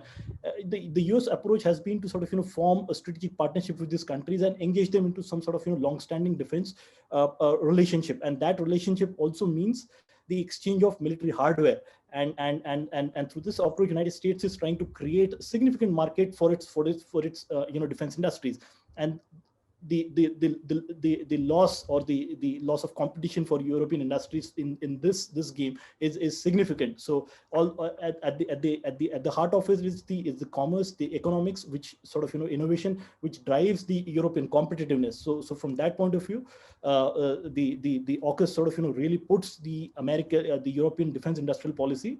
It raises a significant question for the European defense industrial policy. Coming to the non-proliferation part of it, I think a lot has already been said. I'll be really brief. We have already seen there is considerable tensions between the Europe and United States on going to be tensions on non-proliferation issue, because two reasons I'll sort of quickly point out. One is that the global nuclear order has already been under stress, lot of stress, and due to COVID, we have seen the nuclear NPT review conference, which was scheduled to held last year, year has been advanced to, and it's going to will happen sometime early next February. And in the announcement of AUKUS in the run up to NPT review conference really sends wrong signals. In the run up to NPT, the P5 states have been trying to sort of create a consensus and trying to because there's already a lot of pressure from civil society, and the NPT regime has also come to face a lot of competition from parallel regimes like the ban treaty, nuclear weapons ban treaty. So the challenge for NPT is going to be significant, and the fissures within the non-proliferation regime are going to be more stark. The cooperation, the Euro-Atlantic partnership that has kind of held the nuclear non-proliferation regime for the last 5 years is now has come under immense tension, and that tension will certainly reflect in the outcomes of the nuclear non-proliferation treaty. So I'll end my sort of I'll stop here, but we'll be happy to take if there are any questions. Thank you very much. That was interesting, and I think let me share some of the views from India, how New Delhi is looking at the AUKUS. And I think most of the major Asian countries, including India, would perhaps like to perceive AUKUS as a part of America's greater strategic reorientation towards Indo-Pacific. Of course, there are ASEAN views. The ASEAN views could be different from the mainstream Asian countries' views. For example, India, Japan might look at as a forthcoming initiative in Indo-Pacific. So India's official response to the AUKUS has been measured and somewhat watchful. And in fact, we do see a kind of a tone of a caution, which suggests that Delhi is still monitoring the situation, how this security partnership is evolving, and what would be the consequences. But more or less, I think India does welcome this kind of initiatives because it really complements and strengthens India's Indo-Pacific narratives vis-a-vis China. And second is, I think India has also to some extent probably maintain an ambiguous stand by not giving a public statement, even though there has been some reactions from Indian officials. But still, India has maintained an ambiguous stand by not overreacting to these new trilateral partnerships. Even though India, no doubt realizes that it was somewhat sidelined and not consulted by three of these major actors: US, which is a major defense partner of India; Australia, which is a Quad partner and Indo-Pacific partner; and UK, which is an emerging as a critical partner for India in Indo-Pacific.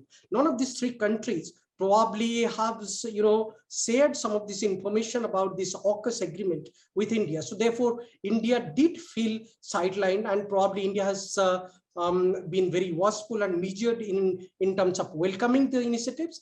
But I think more or less India would welcome this initiative in the longer run for the simple fact that this will strengthen the security umbrella in the Indo-Pacific.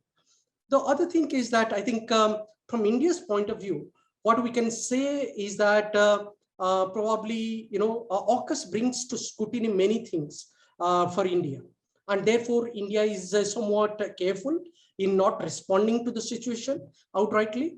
And primarily, if we talk in terms of the relationship, it brings to the spotlight the India-US defense and security partnerships. For a long time, actually, India is demanding for critical technologies from US. And we know for a fact that there has been 4 foundational agreement has been signed between India and US, but US has still not really been very open about sharing the critical technologies to India. And I think therefore there is a slow, cautious move from India about this trilateral security partnership.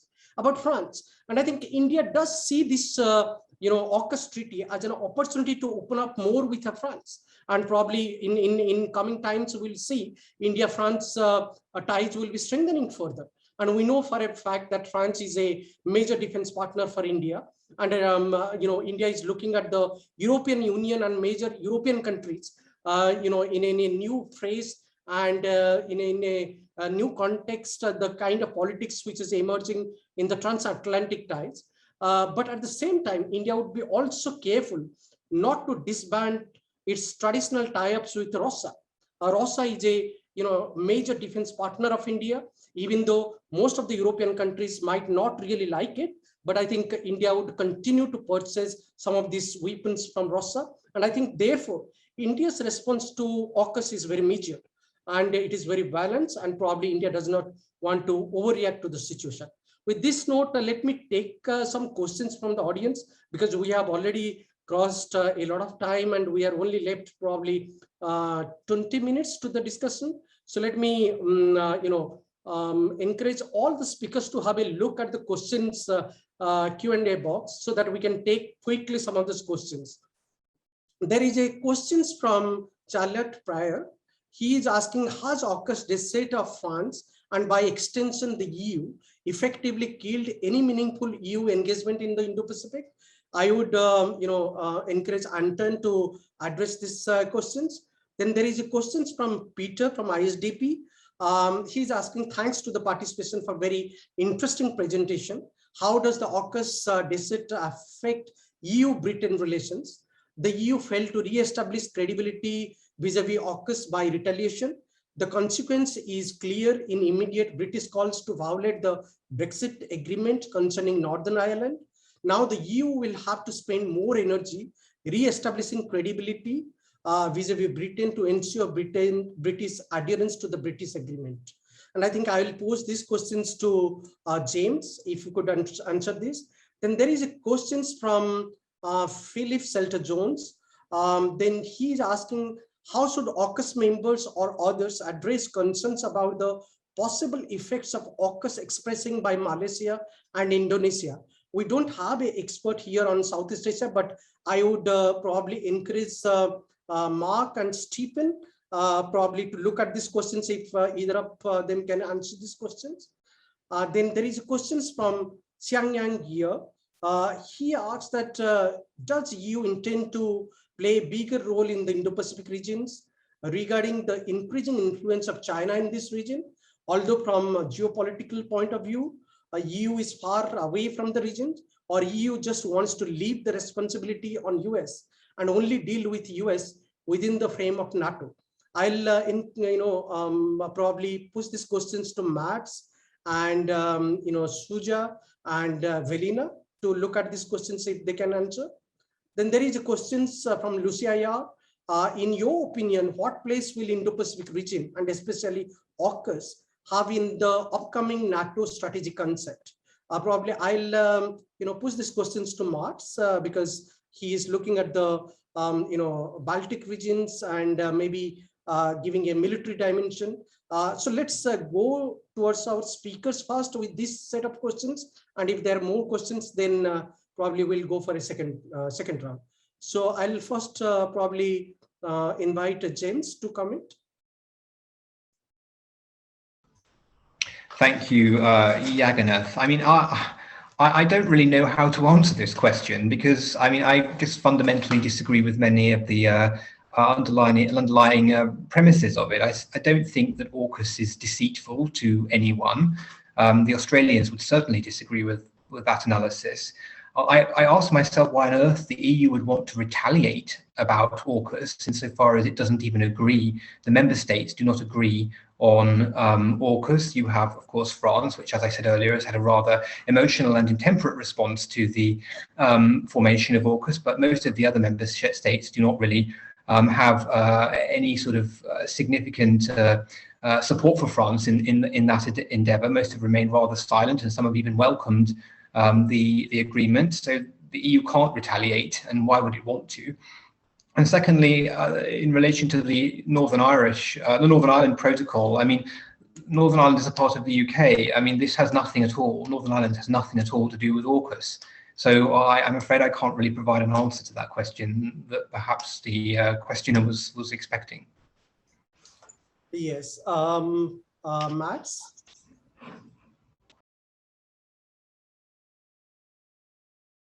Yes, thank you, Jagannath. On this question about a bigger role for the European Union, I think there is a clear understanding within the Union about the need to have a serious discussion and formulate policy goals that can correspond with the resources available for the European Union to have a larger, call it footprint, and larger ambitions in Asia Pacific. I am not sure if that will include an emphasis on defense related. If we talk about hard security, I think EU has much more complementary capability to offer in other policy areas like economy, diplomacy. One of the issues being raised was confidence building and arms control.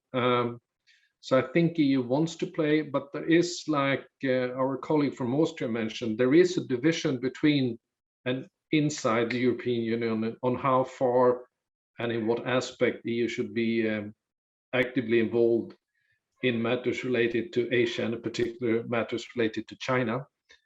On the other question from Ms. Yar about NATO, yes, I think the Indo-Pacific region and the AUKUS will have a significant impact on the upcoming NATO strategic concept, because already in the last summit, NATO for the first time took a serious step forward on articulating a policy on China.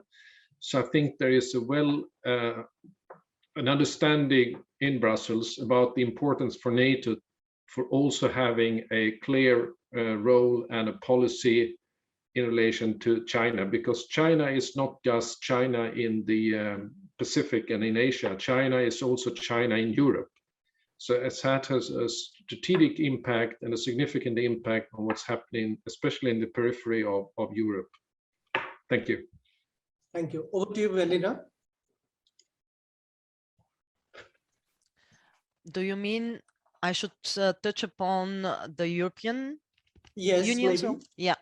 Okay. So I think that the question was posted before my post, specifically before my comments, but I will stress once again that indeed the European Union, together with the European members, are striving for a greater role in the Indo-Pacific. The very fact that they have launched a strategy on the Indo-Pacific, this is a clear sign. Several relevant European Union member states had launched their strategic documents or guidelines prior to the strategy, to the European Union strategy. So basically France, Germany, Netherlands are already more or less stepping up. The main issue I have is that the European Union isn't a geopolitical actor.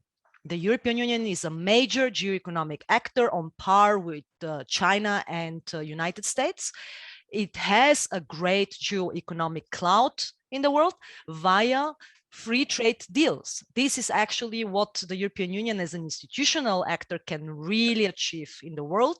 And this is something that needs to be further pushed and promoted, which is why I think that a major milestone from this year was definitely the relaunch of the free trade agreement with India, which was also mentioned by my colleagues. So European Union-India relations, I think European Union-Australia trade deal, very important, which is why I really think that the putting this on hold as a kind of a retaliatory, a kind of a measure to show a discontent with the AUKUS, I think was counterproductive step.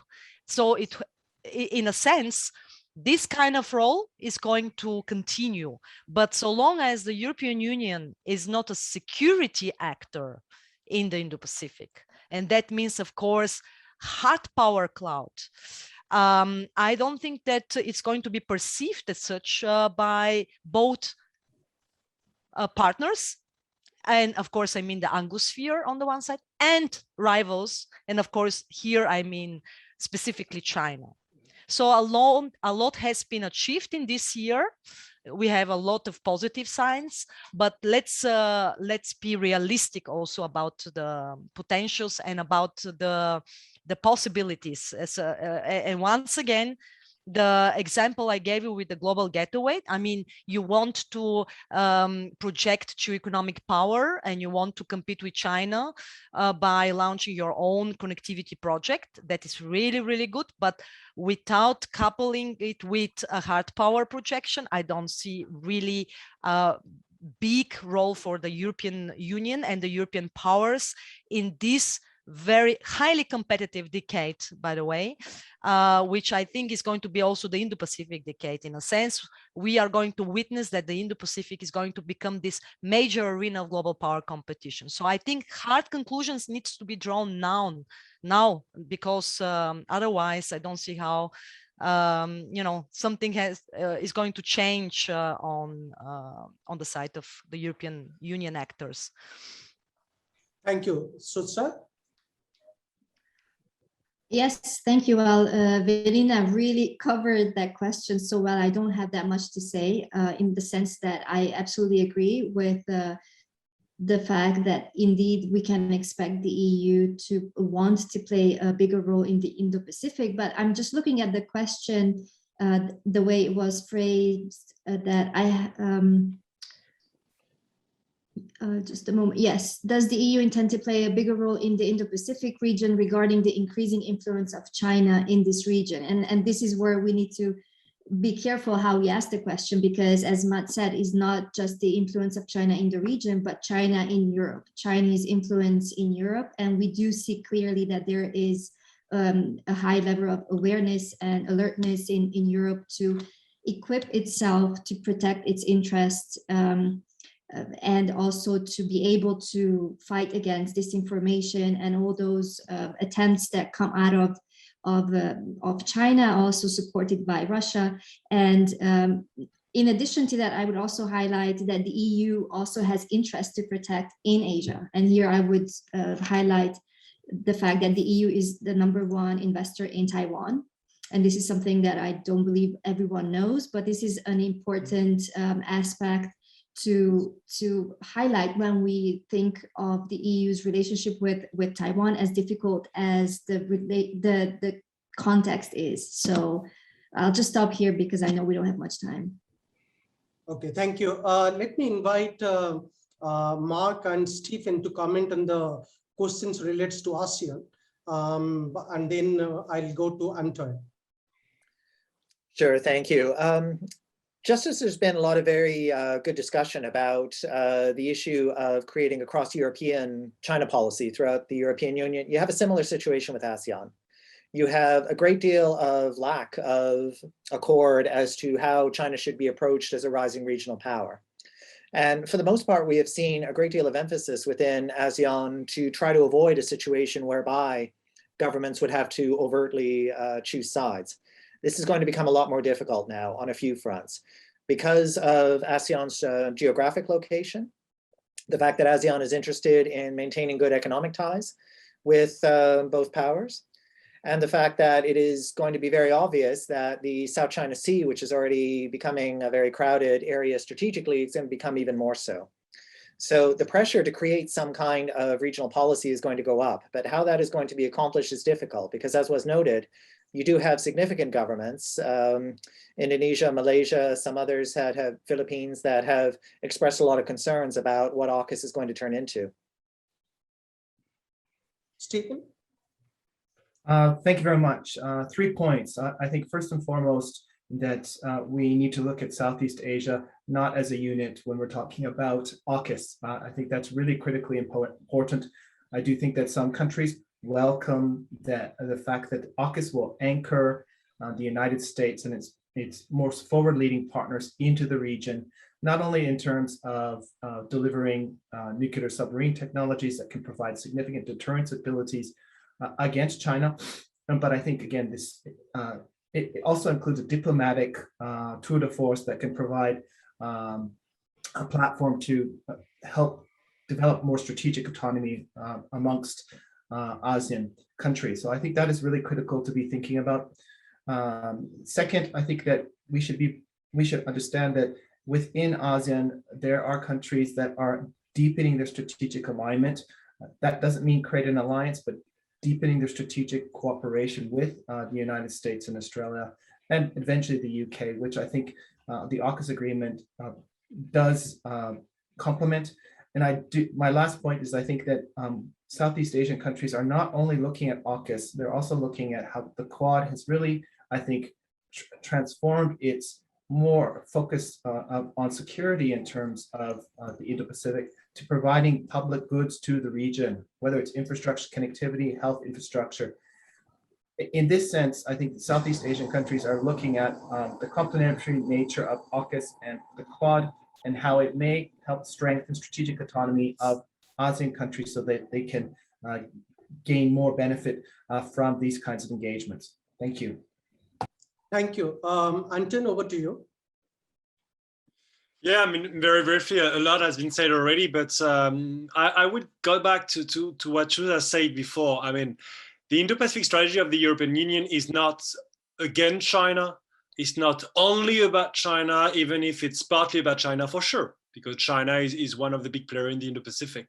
And we should not summarize the strategy only on the anti-China strategy or I don't know what, because most of it is actually unrelated with China, partly on technology, on economy, on sustainable development, on development aid, etc.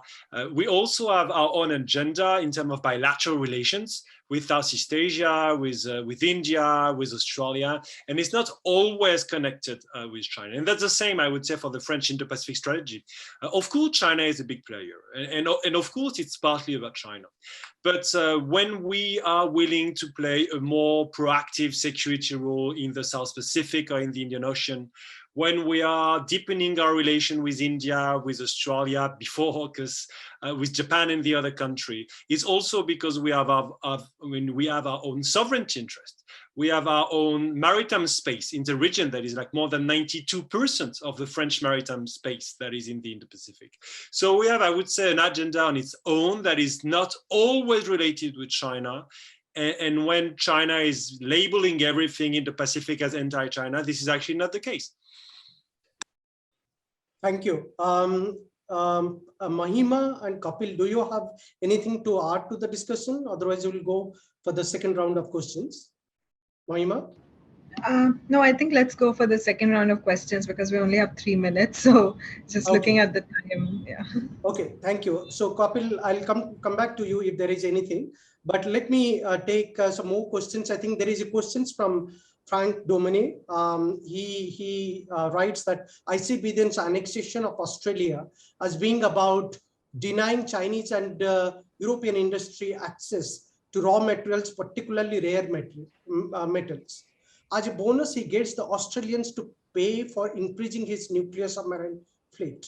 AUKUS shifts the focus of conflict to the Gwadar, Kaleviji route across the Indian Ocean in range of Russian and Chinese hypersonic missiles. How does this play out? Maybe if James could address these questions, if he's interested. Then there is a question from Larissa Stunke. She's from ISDP. Thank you for your presentation. This is for Mark Lentin. He touched upon the issue of non-proliferation. Could you elaborate on this aspect, especially given that Australians have neither a lot of experience with nuclear submarines, nor does the government have a clear strategy for how to deal with submarine maintenance, staffing, etc. in the longer run, which seems to worry its closest neighbors. Could this lack of clarity have a negative impact on AUKUS? So maybe Mark can address these questions. There is an interesting also questions from Johannes Nordin. He's from ISDP again. He asks that Iran is openly pursuing nuclear submarine technology since 2018 and will certainly observe the precedent set by AUKUS. Given that the NPT regime allows states to remove enriched nuclear fuel from IAEA safeguards for the peaceful operation of novel propulsion reactors, how will the proliferation of nuclear soft technology to non-nuclear states impact the NPT? Maybe I'll pose these questions to Dr. Kapil Patil. Then there is questions from Sunsuik Swambon. He says that in terms of trade, how does the EU will deal with China, avoiding trade war in the future, Currently, the US and China are both facing the hardship for trading. Maybe Mark and Mahima can address these questions. There is an interesting questions from Tokyo, from one of our Japanese colleague we are receiving. If I could read his name correctly, I think this is Mr. Tasio Shikata. He posed these questions to, okay, I think I missed these questions. Yeah, I think this question is missing. I missed it. It's not in my. Okay. Without wasting time, let me welcome our speakers to address some of these questions. I'll encourage first maybe James. Hello. Yes, of course, Jagannath. Yes, I'm afraid again I don't quite understand the sort of logic behind that question, because I mean, Joe Biden has not annexed Australia. I mean, this is a strange idea. The Australians actually approached the British first to ask about this kind of cooperation, and then together they went and spoke with the Americans. This has nothing to do with annexation of Australia or anything like that. Likewise, I don't really see what role India has as such in AUKUS, because it's not a party to the agreement at this stage. How the agreement develops in the years ahead is, of course, an interesting question, but at the moment it's still very much in the formative stages as the three partners develop the linkages that are required to deliver not only the nuclear submarines to Australia, but also to facilitate the technological cooperation that is envisaged as part of the agreement in the future. And in that case, a number of other countries could potentially fit in some ways. Whether or not they'll ever become part of that very tight relationship, I'm not sure. But there is, I suppose, and possibly will be room for cooperation between the other countries in the region and the AUKUS powers, if not with AUKUS or as part of AUKUS directly. So that's all I have to say on that matter. But I'm terribly sorry. I have to actually now go to another appointment. So I'll have to leave you at this stage. Thank you. Okay, thank you. I can see that questions from the Japanese colleague. I think he asks, Indonesia and Malaysia have already expressed their concern about AUKUS, which may accelerate military build-up competition and may enhance Australia's position. Indonesia and Thailand are disappointed that neither Harris nor Austin paid a visit, and that Blinken has no plan to visit Southeast Asia. All the USA has kept saying pivot. How is UK going to get along with ASEAN countries? I think James has just left the dais, so we'll probably send these questions to him to answer later on. But yes, I'll now invite Stephen to comment some of these questions. I just wanted to add to James' comment, and I don't think we've brought up the concept of economic security in this particular panel today, but I think it's critical for us to be thinking about how Australia is thinking about economic security and how AUKUS plays a role in diversifying its economy, creating new industry that will link to likely the most profitable, influential technologies that will be used to recreate the next economy. And this is very intentional. Australia has been at the forefront of economic coercion from China, and economic security is becoming such a critical part of how countries are thinking about engagement in the Indo-Pacific region. And whether it's Australia joining AUKUS or in the recent new government in Japan, creating a ministry that is specifically focusing on economic security, as well as the United States, fundamentally transforming their foreign policy to have economic security at its core. That I think rather than just focusing on security in the traditional sense, that economic security, including technology, is a really, really core aspect of how we should be thinking about AUKUS. And like James, I have to jump into another meeting. It was a pleasure to meet all of you and speak with you. And I look forward to the next time. Keep healthy, keep well, and we'll see you again. Thank you. Thank you. Bye. Thank you. As we are running out of time, maybe I'll request each speakers to respond quickly. Mark, over to you. Okay, thank you. Excellent questions. On the subject of the nuclear aspects, especially nuclear proliferation, yes, it is correct. We are talking about Australia needing to gain a great deal of expertise, a great deal of technical know-how in order to make this agreement work. that not only leads to questions of security sovereignty, strategic sovereignty on Australia's part, being dependent on its AUKUS partners in order to have this particular aspect of the agreement work, but there's also the financial issues, which have not necessarily become apparent yet. We're only guessing right now what the cost will be, not only to Australia, but to the other partners. The second aspect is Australia is a signatory of the Treaty of Rarotonga, the South Pacific South Pacific Nuclear Free Zone. Now, even though technically this agreement does not go against the Treaty of Rarotonga, it does potentially damage its integrity. And because Australia is trying to continue to maintain itself as a very strong player in the Pacific Islands region, how that is going to affect non-proliferation efforts there is an open question. And very briefly on the subject of the trade war, well, yes, exactly. Like it was mentioned that AUKUS also has aspects of high technology, information sharing, and how that is going to affect the overall question of decoupling. And I'm not just talking about trade, but I'm talking about serious concerns about high technology areas.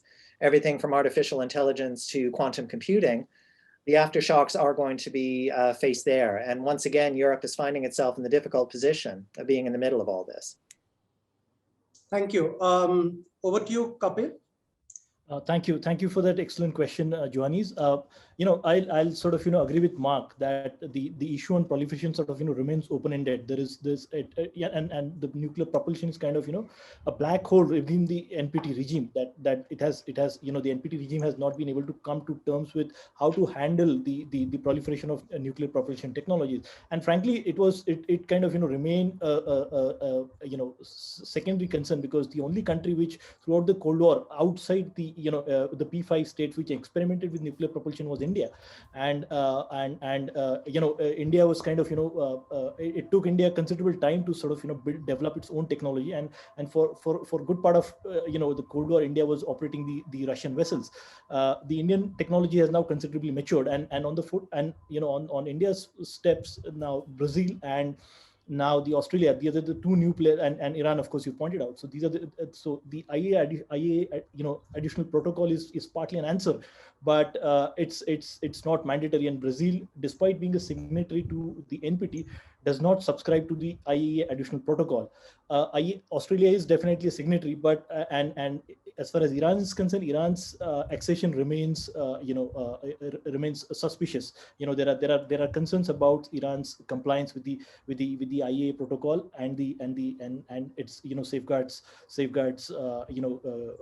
commitment. So it remains an open-ended question, and it's likely to come up more strongly in the review conference. Thank you.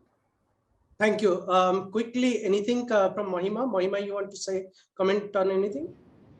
Yeah, I'll just briefly take up the trade war question. And as Mark said, there will be tensions. There will be a heightening of tensions in the emerging technology field, which is bound to translate into the trade sector as well. But yeah, it will be interesting to see how the EU or European countries individually sort of navigate this, and how do they integrate with this new decoupling which is happening in both the trade and technology fields coming up. I think Dr. Ferenczi talked about how France could consider joining. France may be invited to join the Quad moving forward, as the transatlantic partnership changes, and the US and France try to navigate their tensions. And this could be one way for European countries to get involved in the Indo-Pacific through different channels. They could, for instance, take up supply chain through collaborations with the Supply Chain Resilience Initiative in the trade sector. So there are different strategies which the EU could start looking at after AUKUS. But yeah, I'll end my remarks. So, thank you. Any last word from Sulsa, Velina? Yes, I want to address very shortly the issue between the European Union and China when it comes to handling the bilateral relationship. In a sense, concluding this agreement on investment, comprehensive agreement on investment was really important, but the timing was very unfortunate. So in a sense, it sent the wrong message at the wrong time, pushing for, the agreement at any price, so to say, and it backfired quickly, in a sense, because it was put on hold by the European Parliament. But whether we need, as a European Union and European member states, whether we need such comprehensive agreement is out of question. So in a sense, I think that the European Union is going to further oscillate, is going to further try to, follow this threefold approach. On the one side, engaging China specifically in trade relations, but then again, of course, also addressing the systemic issues. But once again, I want to stress, yes, the European Union has this economic clout. It has to play the role of the bad cop, so to say, in the relations with China, because it has the power to do so. So when it comes to arranging the relations, the future relations on a bilateral level, it is definitely a good approach. But let's be not mistaken about the repercussions. In a sense, this oscillating strategy of, both engaging and China as a trade partner, and then, of course, trying to also have good, stable transatlantic relations, while the Anglosphere countries are obviously preparing for more decoupling, more rivalry rather than cooperation, is going to put us on the old continent in a corner where we will be with limited options and with really less opportunities. So in a sense, oscillating as a tactics is a good thing, but in the long run is going to backfire. So we should actually start preparing for either or decision at some point. Okay, so sir, any last word? Well, I think again, speaking after Belina, I can only agree with her in terms of EU-China and going forward in the future. Clearly, timing is everything, as they say. Rushing the comprehensive agreement, the conclusion of negotiations on the comprehensive agreement of investment in December was clearly not well received in Washington, just like announcing AUKUS on the day that the EU's Indo-Pacific strategy was announced was equally not well received in Brussels. So not much to comment on that. But I agree with the fact that for the future, given that the EU, as I think it's still relevant to some extent to say that as a normative power, takes great pride in being that global actor that upholds engagement. And I do subscribe to that, because dialogue and engagement must remain in order to address difficult questions, but also global challenges. So I do expect that to also shape trade relations. And I think there was a question on that I already addressed in my written notes. So I think I'll stop here. Thank you. Before I conclude, let me invite Dr. Niklas Sundström to have a few words, concluding remarks, and then we'll stop.